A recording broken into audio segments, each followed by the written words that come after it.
Welcome, everybody. It's your boy, the Versace Stunner, with another episode of VSW.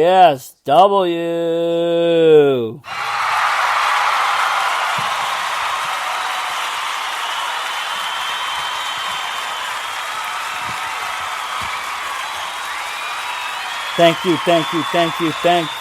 On this episode of VSW, tonight we are covering Wrestlemania 9, April 4th, 1993, live from Caesars Palace, Las Vegas, Nevada, 16,891 in attendance. It had one of the greatest commentary teams of all time, Bobby the Brain Heenan, Jim Ross, and Macho Man Randy Savage. You know, this was great. It had the theme for Caesar's Palace. It had the build-up for it. And still to this day, a lot of people hate this WrestleMania. Me, myself, personally, I love it. I remember it quite clearly. If you watched it live, I think it was a little different. I mean, I was a kid at the time. I remember having a toga party myself with my friends while we watched this one. You know, it was an excitement. You know, Bret Hart was now the face of the company. WWE had changed in 93. You know, the old style of 80s wrestling, it was over. And the rock and roll era was done. You had all these new faces, new characters. Things were brighter, colorfuler. They were a little bit more funner. But, you know, at the same time, they weren't as serious. You had some great matchups, in my opinion, this night. It really, I don't think, you know, there was a few not so good matchups. But overall, it was WrestleMania. And it was pretty good. You know, you had Razor Ramon defeating Bob Backlund. Razor Ramon just coming on the scene. He is coming off the loss off of Bret Hart at that year's Royal Rumble. You know, Bret Hart would be the champion at the time right now. As, you know, Macho Man would lose it to Ric Flair. Bret Hart would defeat Flair, becoming the world champion in the face of WWE. At Royal Rumble, he did face Razor Ramon. Razor Ramon, though, defeating Bob Backlund. Bob Backlund, a legend in the game, starting to make a comeback at this point in time, 93. He had taken some time off, at least from WWE. You know, but he was one of the original, you know, champions, original OGs in the game. And still to this day, like, there's not a probably more technically sound wrestler than Bob Backlund. Okay, you had the Steiner brothers defeating the Head Shrinkers. That's Rick and Scott Steiner defeating the Head Shrinkers, Fatu and Samu. You know, more in the Samoan Dynasty. Great team, that the Head Shrinkers. You know, Fatu going on to do great things. Steiner brothers, another tremendous tag team in the WWE at the time. At this point in time, though, I do believe the tag division was starting to die down a little bit. You know, these high-flying teams like we saw in, you know, the late 80s. You know, like the Rockers and all this is starting to die down. They don't have that. We got a couple of makeshift teams and you got a couple of regular tag teams, but the divisions were shrinking a little bit, in my opinion. But a great matchup. You know, it was a great one. You had the narcissist, Lex Luger, who was on a, you know, streak here, coming out and defeating Mr. Perfect. And he had this thing where, like, his arm had a steel beam in it or something that he could knock people out with the forearm, and it was becoming an illegal move. He wasn't able to do it, and he did it anyways. At the end, he knocked him out. You know, this was the kind of story. Him versus Perfect was a great matchup. Luger was ripped. You know, he looked great. These two looked great together against each other. You know, Perfect being perfect, the perfect athlete, always having that perfect persona, and the narcissist, you know, so sure of himself, Lex Luger. Lex Luger, though, would go on later on to break the narcissist gimmick and going on later with an All-American gimmick in the WWE. You had The Undertaker defeating the Giant Gonzalez with Harvey Whippleman. Probably one of the most underwhelming matches that could take place. Undertaker taking the win. Giant Gonzalez was menacing, yes, but he wasn't very good as a wrestler. That's just the facts. He wasn't, you know, that good of a wrestler, and him and Undertaker were a little bit goofy together. It wasn't the best match of the night, and it wasn't the best match for the Undertaker, but it was fun.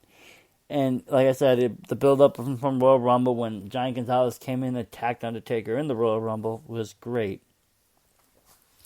And that would, that set up the tone for this. And Undertaker, was the underdog as Giant Gonzalez towered over him. And Undertaker ultimately getting that victory, continuing his WrestleMania streak. And then you had Doink the Clown defeating Crush, which this is another great build-up. You had the evil clown Doink terrorizing people on Raw, terrorizing people across, and he started with Crush. And, when Crush came onto the scene for this, he was now off of Demolition.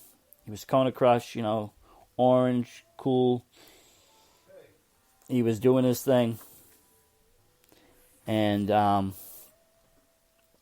was terrorizing. This would have played big as Doink would have 2 Doinks coming out, a second one coming out at the end while Crush had him in the Kona Crunch. And he would see doubles for a second as the second Doink would smash him and Doink taking the victory and him telling it was only just an illusion. The referee not really knowing what happened and everything happening fast, this building up even more to another match that would take place at King of the Ring. This wasn't, like I said, this undercard wasn't super overwhelming. It wasn't the greatest. We've seen some of the undercards on some of the other manias that we've been through so far. This might have been the most underwhelming coming into it. Just because there wasn't, a lot of big names. It was a transition time in the company. He had the Intercontinental Championship match, Tatanka defeating Shawn Michaels by countout. So he would, Tatanka would continue his undefeated streak, but he would not take the belt. And Shawn Michaels actually didn't come out with Sensational Sherry. Tatanka actually did. Michaels came out with Luna Vachon, who would actually then go on to brutalize Sensational Sherry. And brutalize she did, and people were pretty shocked at that. Then you had the one half of the main event, the World Tag Team title, Money Inc., Ted DiBiase and Erna Schweitzer defeating the Mega Maniac, Brutus the Barber, Beefcake, and Hulk Hogan by disqualification. This was kind of just like, it was a DQ. They had a makeshift, they had bashed Brutus's face in with the briefcase. He had to wear a mask. Hogan was back in a way. We haven't seen him. He was back. He was helping his brother Brudi, and this turned into a tag team match.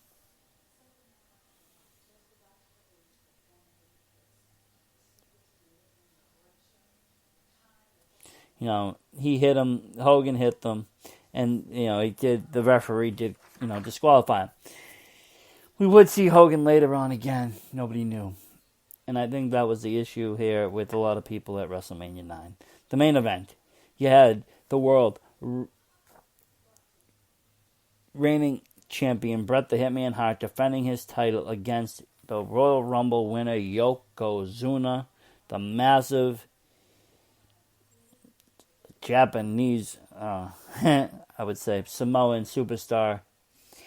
With Mr. Fuji, he would go on to beat Bret Hart and win the title as Bret had him in the sharpshooter. Mr. Fuji threw salt in his eyes, Bret's eyes, and, Yokozuna was able to roll him up for the pin.